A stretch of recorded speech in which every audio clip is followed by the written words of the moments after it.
ஒரு வழியா ஏப்ரல் 10 வந்தாச்சு, தல படமும் வந்தாச்சு. திரையரங்கம் செதறட்டும் அப்படிங்கிற பாட்டும் கேட்டோம். ஒரு பக்கம் ட்ரைலர் டீசர்லாம் பார்த்து ஓவரால் கூஸ் பம்ப்ஸாக இருந்தோம். இன்னொரு பக்கம் பார்த்தீங்கன்னா, ஆதிக்கு ஒரு இன்டர்வியூவில் சொன்னார், அது எப்படிங்க 2.5 மணி நேரம் வந்து கூஸ் பம்ப்ஸாகவே கொடுக்க முடியும், அப்படிலாம் கிடையாது, அப்படி ஒரு எதிர்பார்ப்போடு போகாதீங்க அப்படின்ற ஒரு வார்த்தை தான் சொன்னார். எல்லா சோஷியல் மீடியாலையும் திரும்புகிற பக்கம்லாம் என்ன ஒரு வார்த்தை சொல்லிட்டாங்கன்னா, இப்போ டிஸ்க்ளைமர் போட்டாருங்கிற மாதிரியான பீதியெல்லாம் கிளப்பி விட்டாங்க நேற்று நைட்டு. ஆஹா, என்னடா இவர் வேறு அப்படி சொல்லிட்டாரே, படம் வேறு என்ன பண்ண போகிறாங்க அப்படின்னு தெரியலேன்ற மாதிரி பல எதிர்பார்ப்புகளோட வந்து உட்காந்தோம். ஒரு அஜித் ஃபேனோட பியூரான சம்பவம், ஃபேன் பாய் சம்பவம் அப்படின்னா என்னங்கிறத ஆதிக்கு வந்து ஃபுல் ஃப்ளெஜ்டாக காமிச்சிருக்காரு. ஏகே வராரு, வழி விடுறா. இதுக்கு முன்னாடி இயக்கிய எத்தனை இயக்குனர்கள் வந்து எனக்கு அஜித் ரொம்ப பிடிக்கும், நான் வந்து அஜித்தோட ஃபேன் அப்படிங்கிறத சொல்லி கேட்ட லைக் சிறுத்தை சிவாலேருந்து எல்லாருமே சொன்ன ஒரு விஷயம், எனக்கு அஜித் சாரை ரொம்ப பிடிக்கும், நான் வந்து அஜித் சாரோட ஃபேன் அப்படின்றத சொல்லியிருப்பாங்க. இவங்க எல்லாம் அஜித் சாரோட ஃபேன், பட் அஜித் சாரோட டை ஹார்ட் ஃபேன் அப்படிங்கிற ஒரு விஷயம் இருக்குல்ல. எனக்கு வந்து அஜித் சார் இந்த படத்துலேருந்து பிடிக்கும், எனக்கு அஜித் சார் இந்த படத்துலேருந்து பிடிக்குன்ற மாதிரியான ரெஃபரன்சஸை சில படங்களில் பார்த்துருப்போம். ஆனால் அவரோட ஆரம்ப காலத்துலேருந்து எண்டு வரைக்குமே நான் அவரை ரசிச்சிருக்கேன் அப்படிங்கிற மாதிரியான ஒரு ரெஃபரன்ஸை வச்ச ஒரு படம் தான் இந்த ஒரு படம், குட் பேட் அக்லி. ஸோ இந்த குட் பேட் அக்லி எப்படி இருந்தது, நிறைய கிரிட்டிக்ஸ் சொல்கிற மாதிரி, நிறைய சோஷியல் மீடியாவில் பார்க்குற மாதிரி, மிக்ஸ்டான ரிவ்யூஸ் வர மாதிரி, இந்த படம் உண்மையாகவே மிக்ஸ்டாக தான் இருக்குது அப்படிங்கிற பல விஷயங்கள் இந்த வீடியோவில் பேச போகிறோம். மாலை முரசு வை பிரசன்ஸ். இது படம் எப்படி இருக்குது, நான் உங்கள் விஜய் டாமினிக். குட் பேட் அக்லி இந்த படத்தோட ஒன்லைன் என்ன அப்படிங்கிறத நேரம் ஸ்பாய்லரில் நிறைய சோஷியல் மீடியாவில் விட்டுருப்பாங்க, இருந்தாலும் நம்மளும் சொல்லிடணும். இந்த படத்தோட ஒன்லைன் என்ன அப்படின்னு பார்த்தீங்கன்னா, ஒரு ஒரிஜினல் கேங்ஸ்டராக இருக்கக்கூடிய அஜித் அவருக்கு வந்து ஒரு பையன் பிறகுது. பையன் பிறந்ததுக்கப்புறமா த்ரிஷா வந்து என்ன சொல்லிடுறாங்கன்னா, உன்னோட கேங்ஸ்டர் ரவுடிசம் எல்லாத்தையும் மூட்டை கட்டிட்டு வா, அதுக்கப்புறம் தான் உன்னோட குடும்ப வாழ்க்கையில் உன்னை அக்செப்ட் பண்ணுவேன் அப்படிங்கிற மாதிரியான ஒரு விஷயத்தை சொல்கிறாங்க. ஸோ தான் செய்த தவறுகளுக்கெல்லாம் வந்து லா படி சட்டப்படி நான் போய்ட்டு சிறையில் இருந்துட்டு வரேன்னு சொல்லி ஒரு 17 வருஷம் சிறையில் இருக்கக்கூடிய அஜித் திரும்ப வந்து குடும்பத்தோட இணையறாரா இல்லையா, அவர் குடும்பத்தோட ஜாயின் பண்ணுறப்ப அவர் வச்ச மிச்சங்கள் எங்கெங்கெல்லாம் அவர் வந்து டிஸ்டர்ப் பண்ணுது. இதில் எந்த இடத்துல வந்து அர்ஜுன் தாஸ் வந்து வில்லனா மாறுறாரு, அர்ஜுன் தாஸ் பின்னாடி என்ன மாதிரியான ஒரு கேங் இருக்குது, கடைசியில் அஜித் வந்து அர்ஜுன் தாஸ் என்ன பண்ணார், அவர் ஃபேமிலியோட சேர்ந்தாரா இல்லையா, த்ரிஷா நினைக்கிற மாதிரி அவர் சட்டப்படி நடந்துக்கிறாரா, இல்லை அவரோட ஒரிஜினல் கேங்ஸ்டர் அந்த ரெட் டிராகன் அப்படிங்கிற ஒரு முகத்தை வெளியில் காட்டுறாரா, இதுக்கு இடைப்பட்ட விஷயங்கள்லாம் என்ன நடக்குது, அந்த எந்தெந்த விஷயங்கள் எல்லாம் ஃபேன் பாயா இவரோட பழைய படங்களில் ரெஃபரன்ஸ் இருக்குது அப்படிங்கிறது அந்த படத்தோட ஒன்லைன்.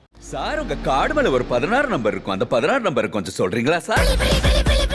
இந்த படத்தோட ஒன்லைன் அப்படிங்கிற பேரில் நான் வந்து ஓவராலாக கதை சொல்லிட்டேன்னு நினைக்கிறேன். இது ஸ்பாயிலர் அலர்ட்டாக கூட இருக்குங்க. ஏன்னா ட்விட்டரில், இன்ஸ்டாவில், ஃபேஸ்புக்கில், வாட்ஸ்அப்பில் எல்லா பக்கமும் வந்து ஸ்டேட்டஸை போட்டு என்ன படம்ன்றதை நிறைய பேர் காட்டிட்டாங்க. அதனால் ஓப்பனாக சொல்கிறதுல ஒரு குறையும் இல்லை. விடாமுயற்சி படத்துக்கு வந்து பயங்கர கிரிட்டிக்ஸ் வந்தது. தலை வந்து ரொம்ப ஓப்பன் ஃப்ளாட்டாக இன்ட்ரோ கொடுத்துட்டாரு, எந்த இடத்துலையுமே ஒரு மாஸ் பிஜிஎம்ஸ் இல்லை, எண்டில் கிளைமேக்ஸில் தான் ஒரு காருக்குள்ள ஒரு ஃபைட் இருக்குது, அந்த ஃபைட் பார்க்குற மட்டும் தான் நமக்கு வந்து ஒரு கூஸ்பம் மூமெண்ட்ஸ் வருது, அதுக்கப்புறமா அதுவும் ரொம்ப கேஷுவலாக போயிடுது, த்ரிஷாவுக்கும் அஜித்துக்குமான அந்த ஒரு கெமிஸ்ட்ரிங்கிறது இல்லை, அப்படி இப்படின்னு சொல்லி பல விஷயங்களை சொல்லியிருந்தாங்க. ஆனால் இது மட்டும் இல்லாமல் கடைசியாகவே நம்ம தலை படத்துக்கு பெரிய ஒரு இன்ட்ரோ சீன்ஸே இல்லை.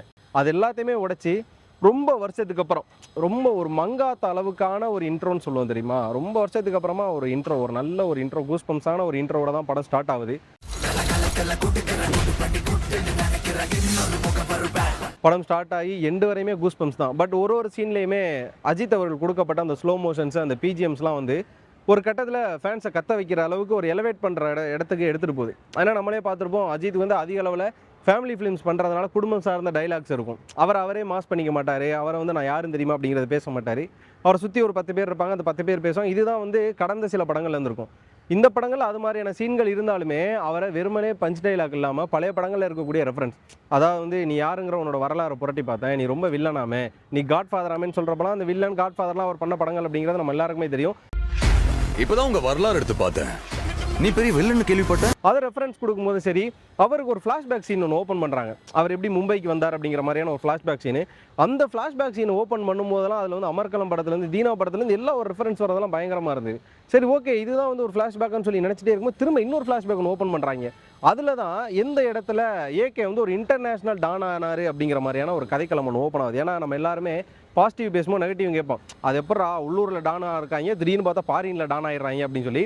அந்த ஃபாரினில் டான் ஆனதுக்கு ஒரு கதை ஒன்று வச்சுருக்காங்க. அது நாட் ஒன்லி அது சவுதியோ இல்லைனா அமெரிக்காவோ கிடையாது, எல்லா நாட்டிலையுமே ஒரு டான் தாண்டான்னு சொல்லி அந்த டானுக்கு ஒரு ரெஃபரன்ஸ் வச்சுருக்காங்க. இதில் பார்த்தீங்கன்னா சரி ஸ்பாய்லராகவே இருக்கட்டும், நம்ம டான்லி வராரு, இன்னொரு பக்கம் பார்த்தீங்கன்னா ஜான்விக் வராரு, இன்னொரு பக்கம் மணி ஹேஸ்ட் ப்ரொஃபஸர் வராங்க. ஸோ இவங்களோட ஒரு ஆப்ரேஷனுக்கும் அஜித் எந்த அளவில் வந்து கூட இருந்தாருங்கிற மாதிரியான ஒரு கதை சொல்லி, இதனால தான் அவருக்கு வந்து கேங்ஸ்டர் நெட்வொர்க் பெருசுங்கிற மாதிரியான ஒரு கதையை சொல்லி இந்த இடத்துல வந்து கன்வீனியன்ஸ் பண்ணுறதுக்கு ஆத்விக் ஒரு விஷயம் ட்ரை பண்ணியிருக்கா. அது பயங்கரமாக ஒர்க் அவுட் ஆயிருக்கு அப்படின்னு சொல்லலாம். இன்னொரு பக்கம் பார்த்தீங்கன்னா நம்ம பார்த்துருப்போம் ட்ரைலர்லேருந்து எல்லாத்துலேயுமே வந்து அந்த விண்டேஜ் சாங் போட்டு ஓப்பன் பண்ணியிருப்பாங்க. ஒத்த ரூபாயும் தாரேன் அப்படிங்கிற ஒரு பாட்டை நம்ம பார்த்து பயங்கரம் வைபாக இருப்போம்ல. So sweet. ஸோ அது எந்த அளவு வில்லனுக்கு எடுபடுது அப்படின்னு பார்த்தீங்கன்னா, அந்த பாட்டு போடுறப்பயே நம்மளுக்கே ஒரு வைப் வந்துருக்கு. ஆனால் ஒரு சில இடங்களில் அதை குறைச்சிருக்கலாம் அப்படின்னு தோணாலும் படம் பார்த்து முடிக்கிற வரையும் அப்போல்லாம் ஒன்றும் பண்ணிடாதீங்க, படம் நல்ல என்டர்டைனாக மாசாக ஒரு கமர்ஷியலாக இருக்குது அப்படிங்கிறத சொல்லணும். ஸோ இந்த படத்தோட பாசிட்டிவ் அண்ட் நெகட்டிவ் சொல்லணும். முதல்ல பாசிட்டிவ் என்ன அப்படின்னு பார்த்தீங்கன்னா, ஆதிக் ரவிச்சந்திரன் அந்த படத்துக்கு ஒரு முழு பாசிட்டிவ். ஏன்னா ஒரு ஃபேன் பாய் சம்பவம் பண்ணுறாங்கிற பேரில் ஒரு கிரிஞ்சை தட்டி கையில் கொடுத்துடக்கூடாது, ஒரு கிரிஞ்சை அடிச்சிடக்கூடாது. நம்ம விசுவாசத்துலேருந்து எவ்வளோ படங்கள் பார்த்துருப்போம், ஒரு இடத்துலையே லைட்டாக கிரிஞ்சு தட்டும். அப்படி கிரிஞ்சே தட்டாத ஒரு ஃபில்ம் மேக்கிங்காக ஆதிக் எடுத்திருக்காது அஸ் அ ஃபேன் பாய் சம்பவம். ஏன்னா அவருக்கு தெரியல எந்த இடத்துல தொட்டாது கிரிஞ்சாக மாறணும். அந்த ஒரு கிரிஞ்சாக மாறாமல் அவர் எடுத்த விதம்ங்கிறது பயங்கரமாக வந்து. ரெண்டாவது அந்த படத்தில் இருந்தக்கூடிய கேஸ்ட் அண்ட் குரூ, ஒரு பக்கம் அஜித், அதுக்கப்புறம் பார்த்தீங்கன்னா சுனிலா இருக்கட்டும், பிரசன்னாவாக இருக்கட்டும், இவங்கலாம் வந்து இந்த படத்துக்கு மிக பக்கபலமாக இருந்திருக்காங்க. ஏன்னா எங்கடா லேக் ஆக போகுதுன்னு பார்த்தா அந்த இடத்துல இவங்க வர்றதா இருக்கட்டும், எங்கே மிஸ் ஆகிறாங்களேன்றப்போ அவங்களுக்கு இருக்கக்கூடிய அந்த கனெக்ஷன் சீன்ஸாக இருக்கட்டும், இதெல்லாம் ஒரு விஷயமா இருக்குது. அதுக்கப்புறம் பார்த்தீங்கன்னா ஜிவி பிரகாஷோட மியூசிக்கல், அவரோட பிஜிஎம், ஒரு மாஸ் சீன்ஸுக்கும் ஒரு கூடிய பிஜிஎம்ஸாக இருக்கட்டும், அதுக்கப்புறமா அந்த விண்டேஜ் சாங் எடுத்து போடுறதா இருக்கட்டும், இதெல்லாம் வந்து மிகப்பெரிய ப்ளஸ். அப்புறம் இன்னொரு முக்கியமான நபரை பற்றி சொல்லி ஆகணும், விஜய் வேலுக்குட்டி. அவர் தான் அந்த படத்தோட எடிட்டர். ஒரு பக்கம் அவருக்கும் அஜித்துக்குமான பந்தம்னு சொல்கிறதா இல்லை அவருக்கும் ஆதிக்குமான பந்தம்னு சொல்கிறாங்க தெரியல. ஒரு பக்கம் அஜித் எடுத்துக்கிட்டோம் அப்படின்னா நேர்கொண்ட பார்வை, வலிமை, துணிவுன்னு சொல்லி அங்கிட்டு ஒரு அஜித் கூட ஒரு லைனப்பில் படம் ஒர்க் பண்ணியிருக்காரு. இன்னொரு பக்கம் பார்த்தீங்கன்னா மார்க் ஆண்டனி, அதுக்கப்புறமா அடுத்து இந்த ஒரு படம் ஒர்க் பண்ணியிருக்காரு. ஸோ இவங்க 2 பேரை பற்றியும் முழுசாக தெரிஞ்சதுனாலே என்னமோ தெரில, படத்துக்கு தேவையான ஒரு அவுட்டு, ஃபேன்ஸ் என்ஜாய் பண்ணக்கூடிய ஒரு அவுட்டை வந்து பர்ஃபெக்டாக எடிட்டில் கொடுத்துருக்காரு. அந்த டைம்லைன்லாம் பண்ணுறதுக்குள்ள அவருக்கு எந்த அளவு மண்டை காஞ்சிருக்கும் தெரில. இதில் இருக்கக்கூடிய சிஜிஸு, அதுக்கப்புறமா இதில் இருக்கக்கூடிய அனிமேஷன்ஸு, ஃப்ளாஷ்பேக் ஸ்டோரிஸு எல்லாத்தையும் எடுத்து டைம்லைனில் வச்சு ஒரு பர்ஃபெக்டாக அவுட்டு கொடுத்ததில் டெக்னிக்கல் டீம் பயங்கரமாக ஒர்க் பண்ணியிருக்காங்க. ஓவரால் எல்லாமே பாசிட்டிவாக இருக்கா. நெகட்டிவ் அப்படிங்கிற சொல்கிறத தாண்டி ஒரு சில விஷயங்கள் நம்மளுக்கே எங்கடா அப்படிங்கிற மாதிரி தோணுச்சுன்னா, அந்த படத்தோட லேக், செகண்ட் ஹாஃபில் இருக்கக்கூடிய லேக் கொஞ்சம் அதிகமாக இருந்தது. ரெண்டாவது விஷயம், ஓவராலாக வந்து ரொம்ப ஃபேன் பாய் சம்பவம்ன்ற மாதிரி ரொம்ப ஓவர் டோஸ் பண்ணிட்டாங்களோ ஒரு சில இடங்கள்ல அப்படின்னு தோன்றது. அதுக்கப்புறம் கேரக்டர் ஒட்டாமல் இருக்குது. த்ரிஷாவுக்கும் அஜித்துக்கும் இருக்கக்கூடிய 17 வருஷம் வாழ்க்கைக்கு அப்புறமா திரும்ப வந்து அவங்க ஒட்டினதுக்கப்புறமா கூட அவங்களுக்குள்ளே இருக்கக்கூடிய கனெக்டிவிட்டி, அதுக்கப்புறமா ஒரு பையனுக்காக அவ்வளோ ரிஸ்க் எடுக்கக்கூடிய அஜித்துக்கும் அவங்க பையனுக்குமான அந்த ஒரு லவ் வந்து பெரிய பாண்டாக நமக்கு ஒட்டலை. லைக் வந்து விஸ்வாசத்தில் எப்படி அஜித் சாருக்கும் அவங்க பொண்ணுக்குமான அனிகாவுக்குமான ஒரு காதல் இருக்குமோ அந்த ஒரு பாண்ட் நம்ம எல்லாருமே ஒன்று சேர்க்கும். அது மாதிரியான பாண்ட் கொஞ்சம் முன்னு சேர்க்கலையோ அப்படிங்கிற மாதிரியான விஷயங்கள் இருந்தது. அதுக்கப்புறமா பிரசன்னா முதல்ல எப்படி பாசிட்டிவ் வந்தாங்களோ அவங்க இந்த படத்தில் நெகட்டிவாகவும் இருக்காங்க. பிரசன்னாவுக்கும் சுனிலுக்கும் மார்க் ஆண்டனியில் கொடுக்கப்பட்ட அளவு கூட ஒரு இம்பார்ட்டன்ஸ் சுனிலுக்கு இல்லாமல் இருந்தது. அதே நேரம் பார்த்தீங்கன்னா பிரசன்னாவும் எங்கே வராரு, போகிறாரு, கேரக்டரில் ஒட்டுறாரு, கதையில் ட்ராவல் ஆகிறாரு, முழுக்க முழுக்க இது அஜித்தை சுற்றி எடுக்கப்பட்ட படம். ஸோ அஜித்துக்கான படமாக தான் இருந்ததுன்றதுனால இவங்களோட கேரக்டர் ஒட்டாமல் இருந்தது. அதுக்கப்புறமா சிம்ரன், அதுக்கப்புறம் முக்கியமான விஷயம் பார்த்தீங்கன்னா நம்ம அர்ஜுன் தாஸ், அது எப்படியேற்பட்ட வில்லனாக காமிச்சிருக்கலாம், அவரை கொஞ்சம் இன்னும் கொஞ்சம் பெரிய வில்லனை காமிச்சிருக்கலாமோ, ஆர்எல்ஸ் இந்த படம் முடிக்கிறப்போ ஒரு லீடு கொடுத்து இதுக்கு பின்னாடி ஒரு மிகப்பெரிய வில்லன் இருக்காரு அப்படிங்கிற மாதிரி சொல்லி முடிச்சிருக்கலாமோங்கிற விஷயங்கள்லாம் தோணுச்சு.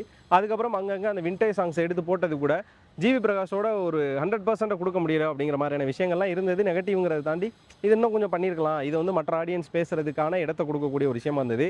ஓவராலாக குட் பேட் அக்லி, ஒரு பியூர் ஃபேன் பாய் சம்பவம். குட் பேட் அக்லி, உண்மையாகவே குட் பேட் அக்லிவாக தான் இருந்தது. எந்த ஒரு இடத்துலையுமே தலைன்ற பேர் வரக்கூடாதுன்றதை முக்கியமாக நோட் பண்ணி அஜித் சொன்னாரா இல்லைனா வந்து ஆதிக்க முடிவெடுத்தாரான்னு தெரில. தலை அப்படிங்கிற ஒரு வார்த்தை 10 இடத்துல இருந்தாலும் 10 இடத்துலையும் மியூட் போட்டு வேறு ஒரு வார்த்தையை சொல்லிடுறாங்க.